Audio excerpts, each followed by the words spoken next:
time for another Pop Music Trends podcast, looking at the latest trends and talk about the music industry. Today, we're focusing on popnomics, the intersection of pop music and economics. Here are your hosts, James and Kelly, also known as Indie Girl.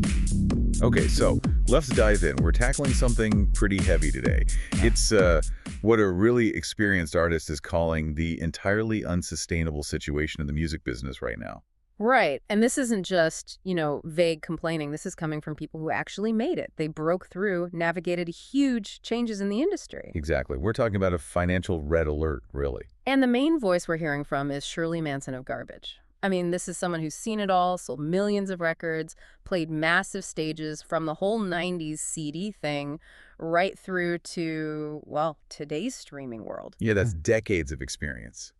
So when someone like her says the system's broken, fundamentally broken, kind of have to pay attention. It lends massive credibility, doesn't it? It validates what so many struggling artists feel. It's not just about talent or hard work anymore. The structure itself seems flawed. So we're going to cut through some of the noise today and really focus on the hard financial facts artists are facing. Yeah. Because the numbers, they suggest the system isn't working for the average working musician. And Manson is very clear about where the money isn't going.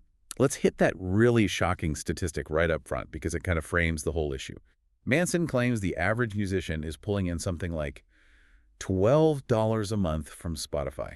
$12. Wow, yeah, $12. Now, okay, that number, it's probably meant to capture the reality for like the typical working band or indie artist, maybe not the Taylor Swifts of the world. Sure, not the superstars. But still, it reflects a gut-wrenching situation for so many. For most mid-level acts, independent artists, streaming income, it barely covers maybe the cost of distributing the music, let alone rent or food.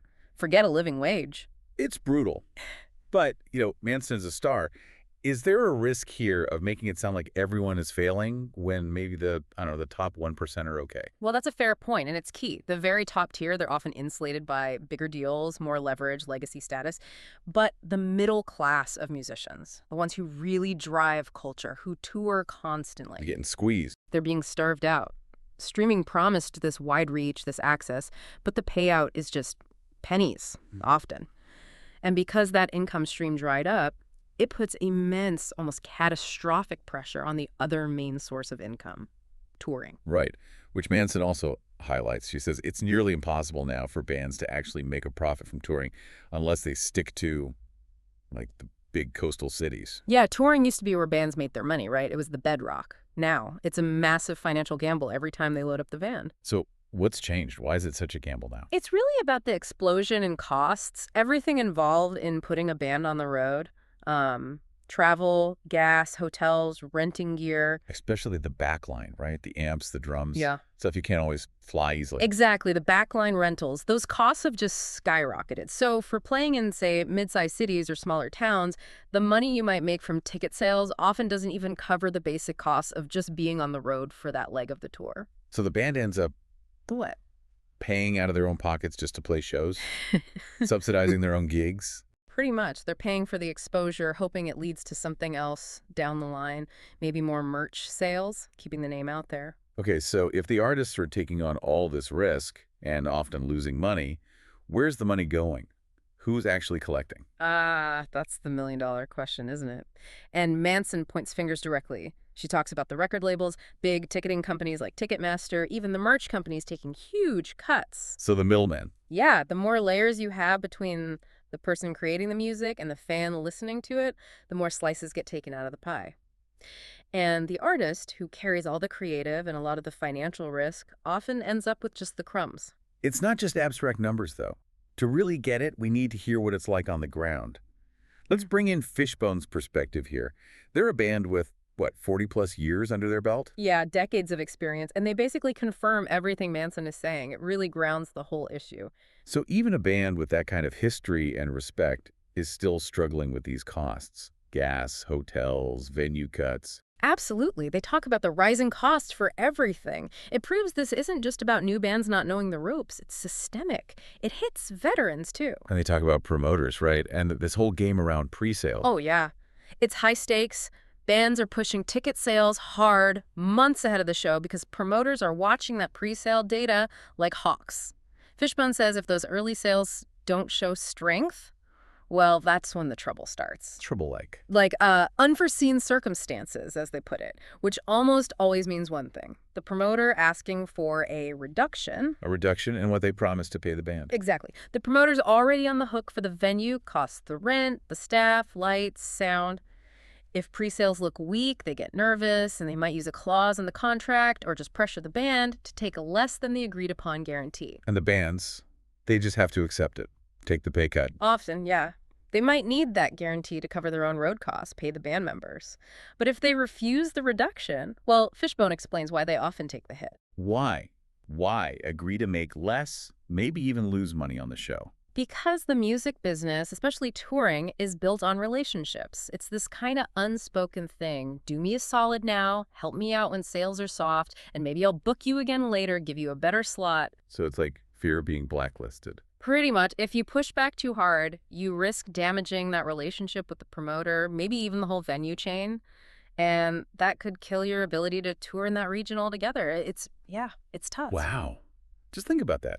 You've got a 40-year career, you're a respected act, and you might still end up playing a show for less than minimum wage just to keep a business relationship going that feels like it's constantly squeezing you. It's a brutal calculation they have to make almost every night. Yeah. And it connects directly to what you, the fan, might see at the merch table. How so? Well, Fishbone points out if that t-shirt seems like $5 or $10 more expensive than you remember, or that special vinyl edition costs a bit more, it's usually not because the band suddenly got greedy. It's to make up for the lost money elsewhere, like that guarantee reduction. Exactly. They're desperately trying to scrape back enough cash just to afford the gas to get to the next city, pay everyone something, and, try not to go completely broke on the road. Okay, this paints a pretty grim picture. If established bands like Garbage and Fishbone are finding it this hard, barely breaking even or worse, what does this mean for the future? For new artists? For the kind of music that gets made? That's the really crucial question, isn't it? What's the cultural cost of all this financial pressure? And Manson issues a really stark warning here. Yeah, she warns fans directly. She says if things don't change, systemically, audiences are going to lose. Her words. A generation of esoteric, risk-taking, creative, adventurous weirdos, rebels, agitators, and provocateurs. That's powerful because it's about the death of artistic risk, experimentation, pushing boundaries, doing something different. That takes time. And it often takes money. It requires some financial stability, or at least the possibility of it. And if making weird, adventurous music is financially impossible, then only the safest bets survive. The stuff that's easily marketable, fits a formula, gets on the big playlists. If the money needed to support anything outside that mainstream evaporates, and it seems like it is, then yeah, you're left with a much blander musical landscape. We're essentially trading future creativity for these broken economics. That sounds incredibly depressing. But, Manson and others aren't just throwing up their hands, are they? They're actually suggesting ways for artists to fight back, to change things from the inside. Absolutely. It's not just a critique. There's a call to action. The core idea seems to be about artists reclaiming control, reclaiming agency, cutting out those middlemen who siphon off the value. Okay, so what are the strategies? You mentioned 4 key ones. Right. Strategy 1 is all about going direct, building real relationships with fans. Artists need to realize that every time some platform or a third party handles the connection, a cut is taken. So using things like email lists, fan clubs, Patreon, Bandcamp. Exactly. Tools that let your dedicated fans, your super fans, support you directly. Maybe pay for early access, exclusive stuff, unique experiences. It's that 100 True Fans idea. Focus on the people who really value your work. Control the pipeline from creator to consumer. Makes sense. What's number 2? Collective power. Manson specifically called out the lack of any real unions to protect artists. That's a huge vulnerability. So the call is for artists to unionize, form cooperatives, pool their resources. Pooling resources. Like not just for negotiating pay, but maybe sharing costs, legal help for bad contracts, maybe negotiating better rates for tour buses or gear together. Precisely. One artist trying to argue with a major label or Ticketmaster, that's tough. But thousands organized together, they could actually demand fairer royalty splits, better contract terms, more transparency. There's strength in numbers. Okay, number 3. Rethinking the whole touring model. That old map of just grinding coast to coast, city after city. If it's financially killing bands, they need to stop doing it that way. So experiment with different approaches. Yeah, find more sustainable ways. Maybe focus on smaller regional tours where travel costs are lower. Try doing residencies, playing multiple nights in one city. Hit the festival circuit strategically where travel might be covered, or even combine smaller live gigs with, like, high-quality online shows. Anything to keep playing live without going bankrupt doing it. Right. The goal is to sustain the art, sustain the career, without the process itself being destructive. I have a last one. Strategy 4. This one's about policy and transparency. Artists need to push for actual changes, maybe even legislation, that forces companies to be open about how streaming money is divided up. Where do the platform cuts go? What's the label share? Demanding clear, fair royalty splits. Making the numbers public. Exactly, because public pressure can work, but only if fans actually understand how unfair the system can be. It's about accountability, backed up by that collective artist power we just talked about. So wrapping this up, Yeah. it really feels like we're at a critical point. The whole music economy seems incredibly fragile, even for artists who you'd think would be secure. Yeah, Manson saying this might be Garbage's last big tour because of the current climate. Yeah. That's a huge warning sign. Decades of success, millions of fans. It still doesn't guarantee stability in this system. It's broken. It definitely forces us, as people who listen to music, to think about our own part in this system. Which brings us to a final thought for you to consider. If the big goal here is transparency, especially around streaming payouts, and if public pressure is the key, think about this.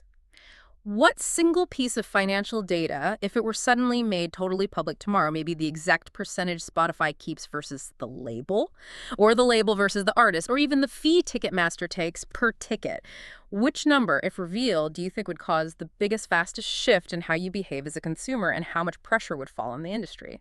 Where would that transparency hit hardest? Exactly, because understanding that might show us where the real power for change actually lies.